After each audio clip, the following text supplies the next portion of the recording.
All right, so we are here to do our final discussion on preservation. And we're going to discuss 3 questions. What does or should preservation look like for your developing a collection project? What might be the main cause for deterioration of the resources in your collection? And what methods of preservation would you recommend for your collection based on the format, material, and type of information? So we'll just start with the first one. What would your preservation look like for your collection that you are doing for your project? Well, since my project goes over graphic novels, like physical books, like no audio tapes, recordings, playaways, or that kind of thing, I think my preservation methods would be like similar to how we would do with other physical books. We would check for any book bugs in there, any rips, spills, and cracked spines, bindings, anything like that. Just like a general overview. And if we see something that we can easily like clean up with like sandpaper, like on the edges and whatnot, we can. But if it gets to the point where it's like, okay, this is just not, we can't work with this. Either we would like find the patron who we suspect or we can connect to the incident, or we would just have to take it out of our budget and just buy a new one. And then we would send that book, either over to be recycled, or we can put it like a book sale, like if anyone does want it. Okay, that sounds cool. Mine is a little more complicated because even though most of my collection is books, I also will be collecting like clothes and medals and little figurines and a bunch of other things, like things of that nature that like probably do have to be preserved for a long amount of time. So I guess that we would have to create like glass cases for them. And there's also like really old documents, like and letters and things of that nature that probably have to be preserved differently. So I guess we would create glass cases for them and put them in protective glass cases, make sure that the temperature for them is correct. Make sure that people aren't touching them or using flash photography or things of that nature when they're like looking at them in order to keep them preserved properly.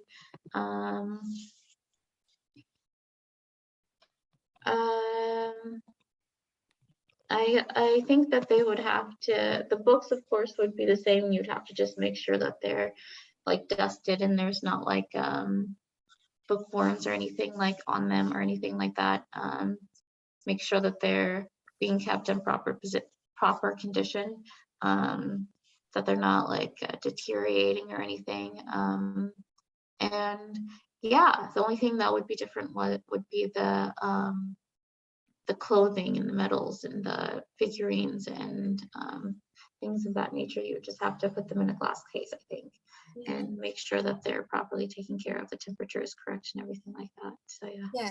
And you just brought off a big point, Destiny. Is like I was just like reading somewhere that with climate change, like all this extreme climate weather changes, that it can have an effect on like our collection, whether it's books or audiobooks or like memorabilia like you're talking about, like clothes and metals. So we'd also have to come out with some kind of measures to protect like the whole collection if it comes down to it, like especially in like a natural disaster happens.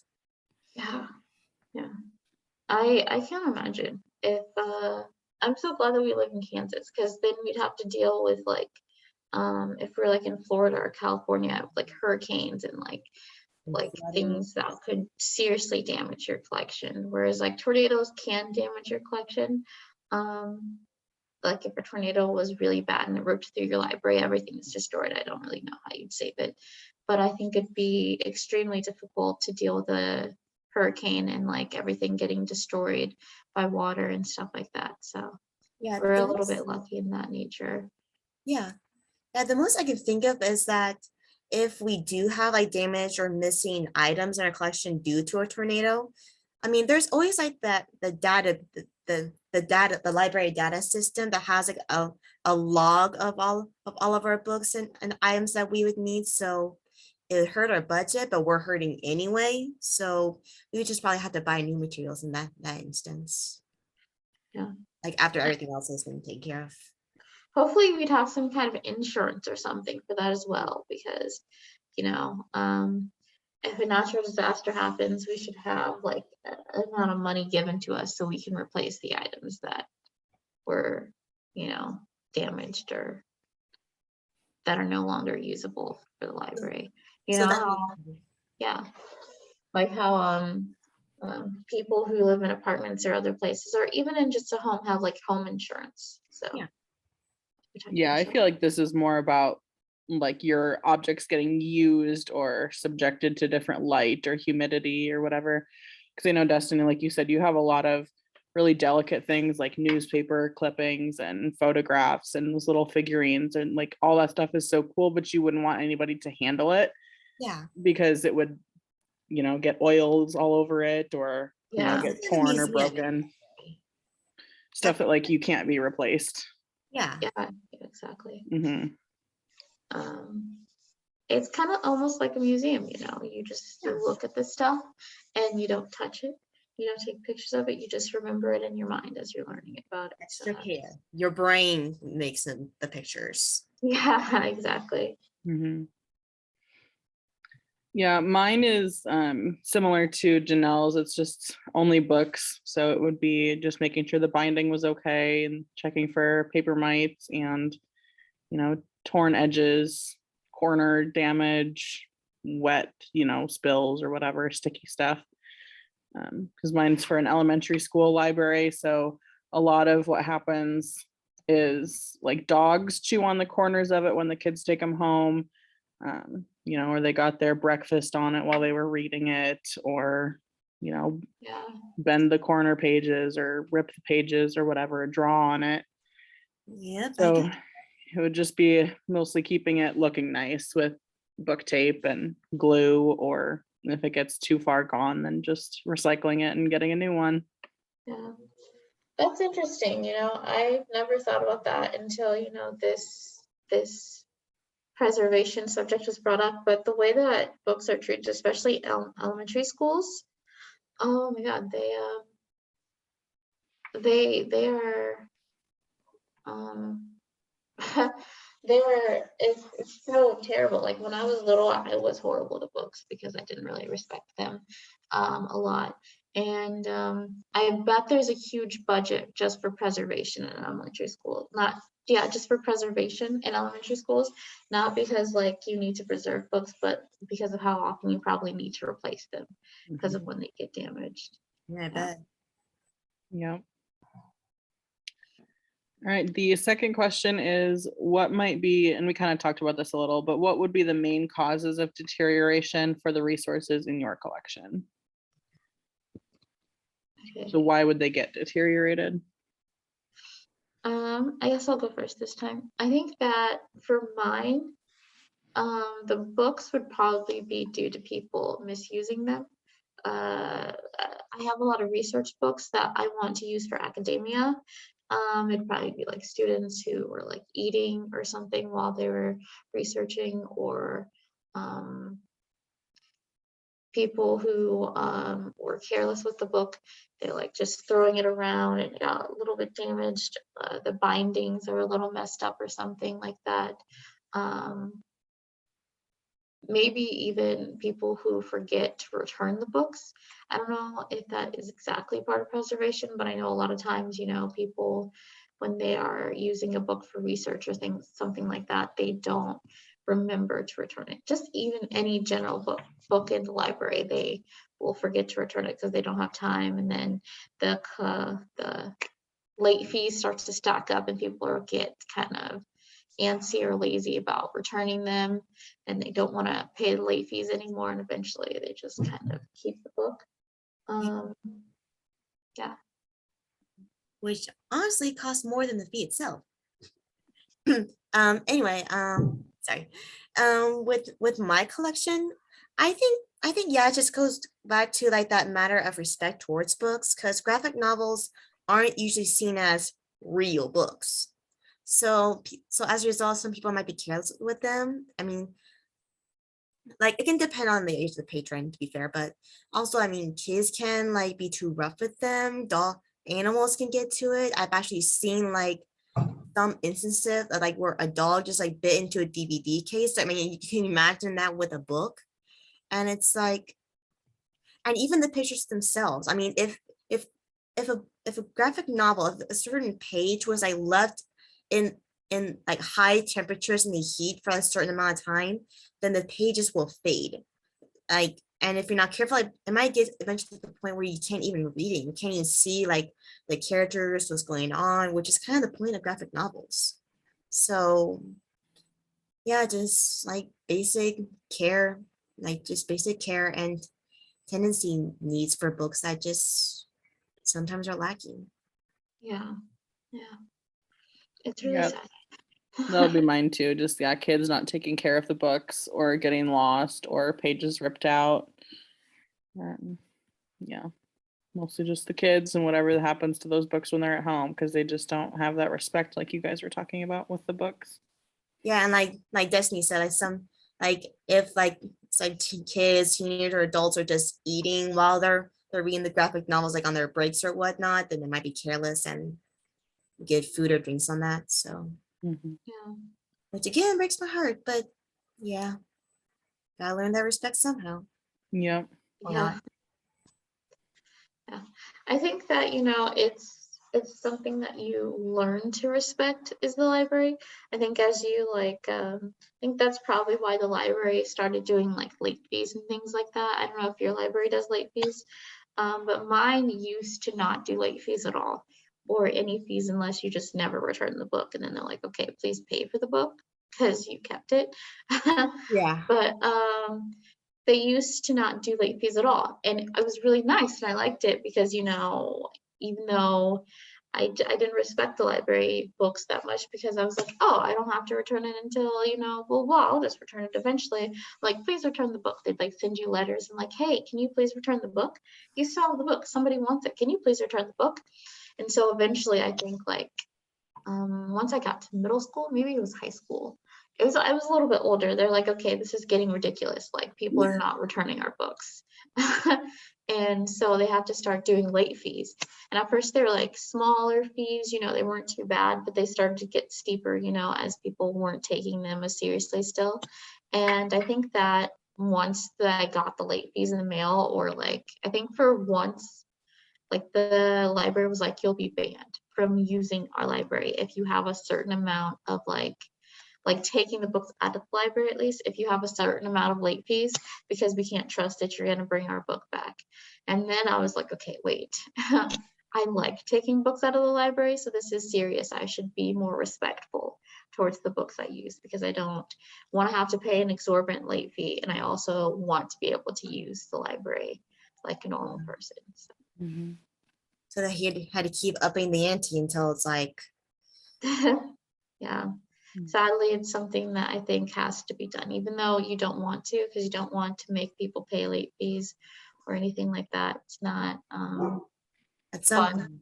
for anyone, Yeah. especially when you have to collect the money or send it to like collections or something. But Yeah.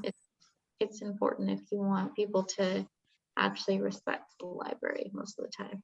Yeah, I know that my library didn't do any late fees, at least during COVID, but Oh, during cool. the original onset of COVID. But after a while, they had to get back to the old way of doing things. I don't know if during COVID there were different rules because for a while I wasn't in Topeka. I was at Wichita during the original COVID. Yeah. So I don't know if Topeka's library also did different rules, but I didn't use the Wichita library really. I just bought books from this like site called Libris, where you get books for like 99 cents. So I will be looking that up. yeah, used books 99 cents. It's Nice. very, very nice. Okay. Yeah. that's pretty much all I have to say about preservation, what the issues you run into for my collection would be. Yeah.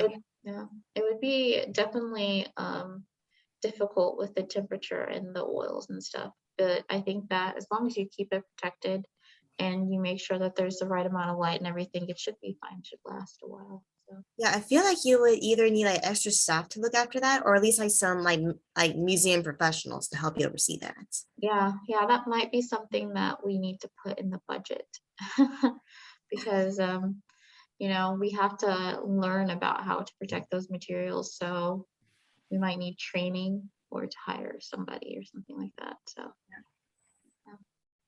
That could be something too, that you like added little signs around the collection too, so that people were like, oh, well, how come I can't check out this newspaper, you know?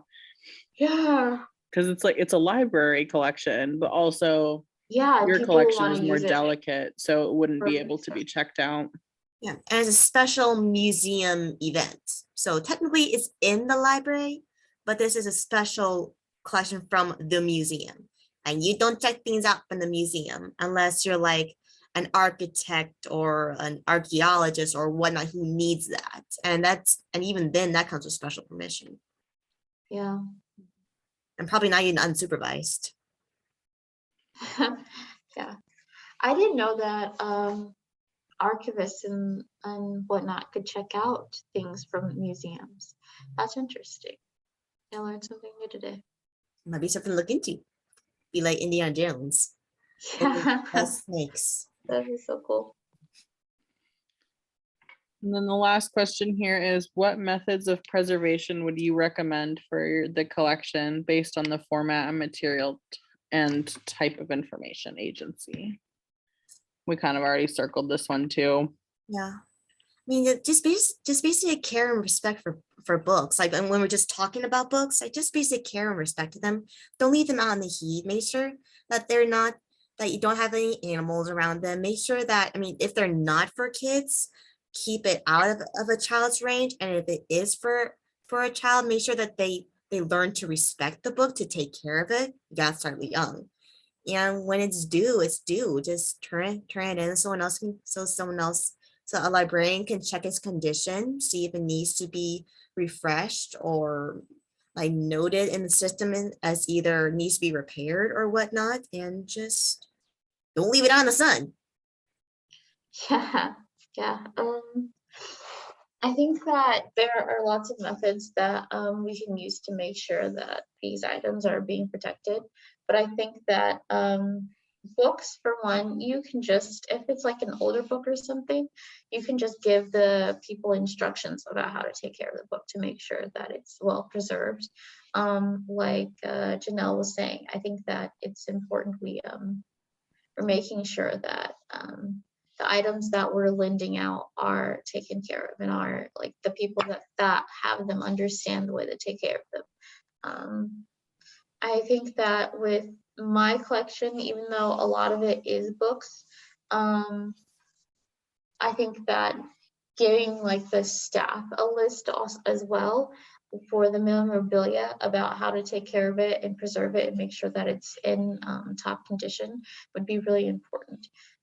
Because I've never taken care of a museum before, but I imagine that you don't just leave it under the glass case forever and ever and ever, and you never touch it ever.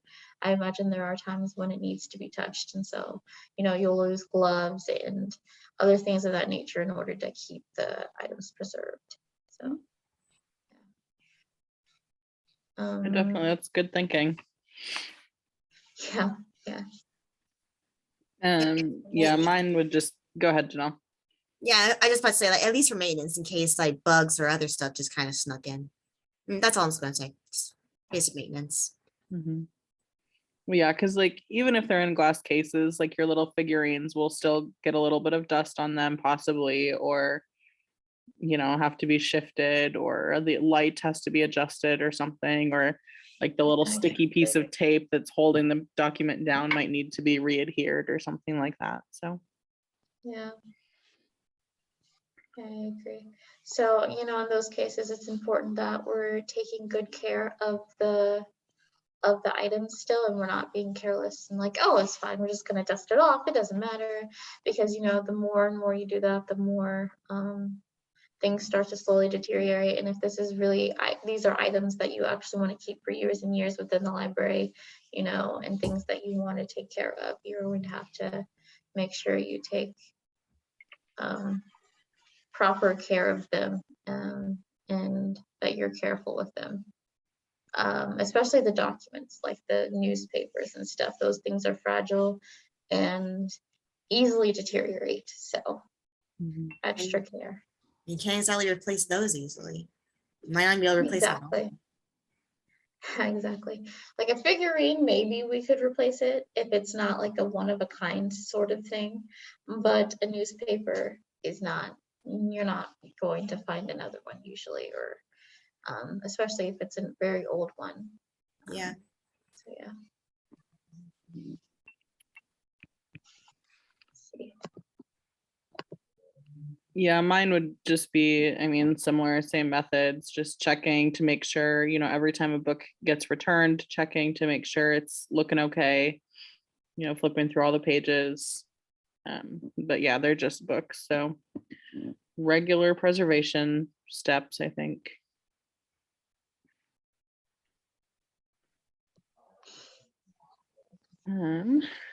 Well, those are all the questions that are in the document or the They, Canvas thing. I know it's supposed to be like 45 minutes or whatever, but I mean, I think we pretty much covered everything.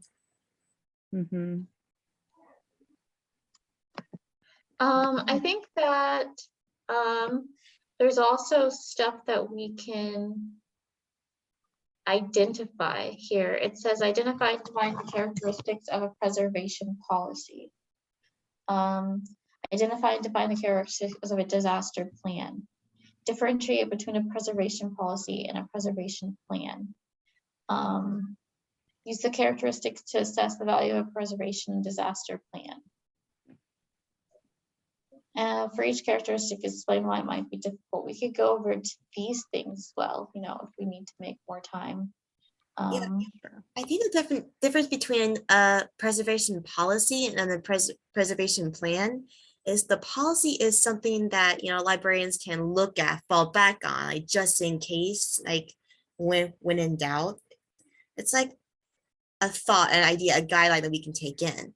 But the preservation plan is actually, doing it. Is it feasible? Can we do this? Who do we contact? Who's in charge of what? I mean, a policy doesn't really cover like the actions itself. A policy covers, okay, just in case this happens, this is what you need to do. Then the plan is like kind of putting all the connections and webs together on who does what, who's on first, who's on second. Yeah. I agree with you. I think that the difference between a preservation policy and a preservation plan is pretty much action versus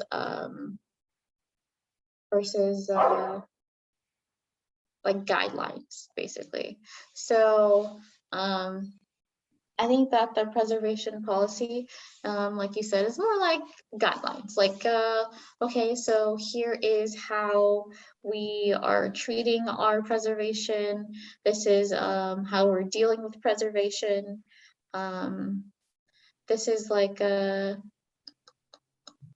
kind of like rules, basically, of how things go and stuff like that, making sure that the library has something physical, you know, like a weeding policy. It's the difference between actually weeding, you know, like what you do when you're weeding, and like having a weeding policy. Yeah. So yeah, so I think that that's probably what it is. I think that it's interesting that each library has a way to preserve the books, because again, like I think I said this before, I never really thought about the way that libraries need to keep books safe. So, you know, I never really thought about books deteriorating, but it makes sense that as time goes on that they do deteriorate. They're no longer as solid as before, but Especially since like with oils on people's fingers, I mean, even if you keep your hands as clean as possible, there's always going to be something left behind. Yeah. So, I mean, something I really haven't really thought about until I start looking at examples and I just get more involved in like the book making process idea. And it's like, ooh, I mean, I didn't even know that there were book bugs until I started working for a library. And I was like, oh my gracious Nelly, you're okay. That's in my books. All right. Yeah. I am not Yeah. comfortable and I Yeah. still want to read books. Yeah, I thought bookworms were fake. I'm not gonna lie to you. I thought they were made up.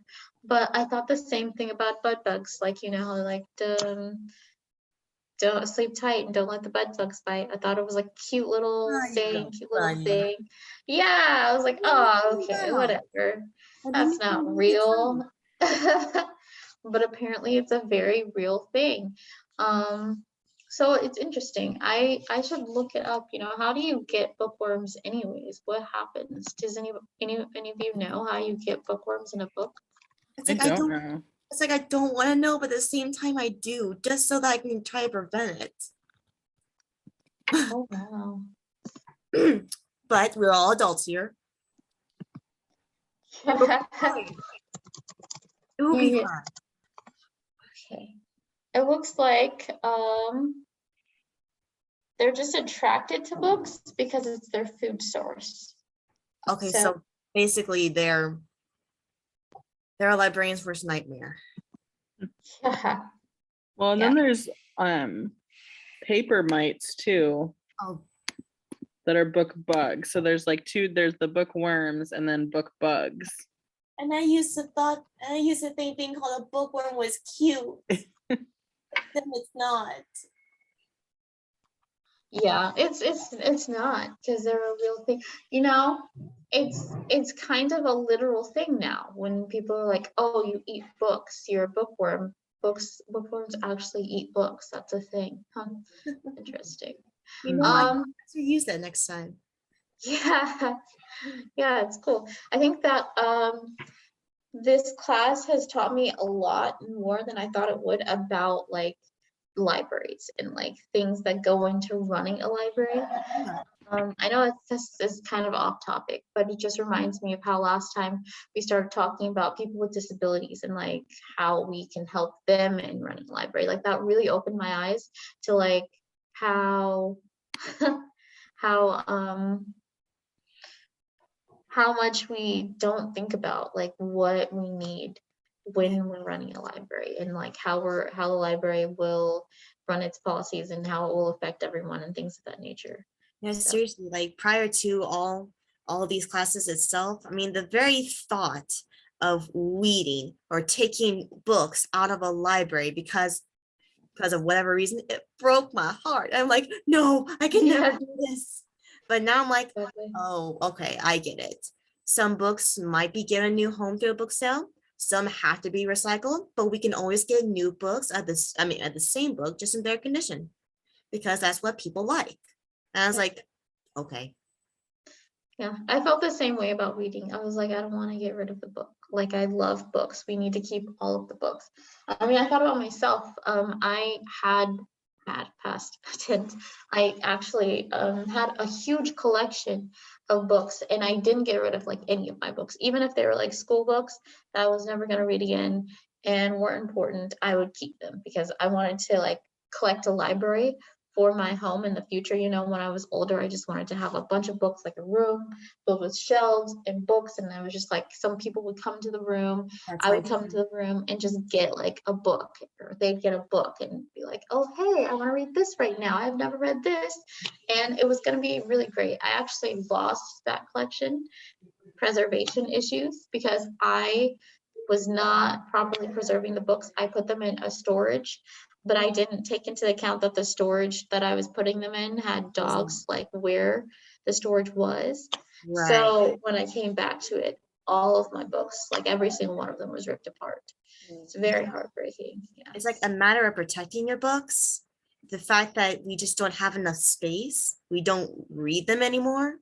It's Yeah. like they're literally either being eaten alive. I'm afraid that is literal now, or they're just collecting dust. So in the end, you got to think about what's best for your books and your collection overall. Yeah, yeah. And you know, there's some positives to it. My library in Topeka, we have a bookstore. So when we're reading books that we no longer need or we have too many of or whatever, there is a bookstore that I get to go to or other people get to go to where there's like audiobooks for really cheap, like $10, you know, maybe cheaper, books for like 25 cents or 75 cents or $1 something.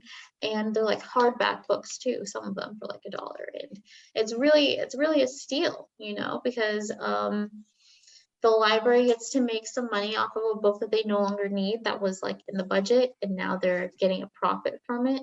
And you know, somebody else gets to walk away with a really nice book. So If you'll excuse me, I need to go to Topeka now.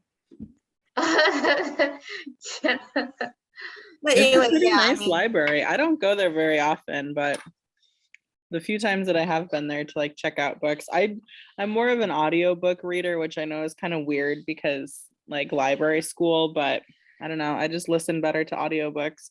audiobooks are books. Don't let Yeah. it. True, they are books. It just feels like it's not as legitimate when you're like doing library school. So you're like, oh, you should like to read. And, like I do like to read, but also I prefer to listen to books better. So I use like Overdrive or they have a different app, Libby, that I use a lot. So I don't go there a whole lot, but when I do, I'm like, this is a really nice library, and they have so many books in so many different areas, and that's cool that I mean, I assumed that they had a book sale, but it's good to know. Yeah, they have a bookstore inside of the library.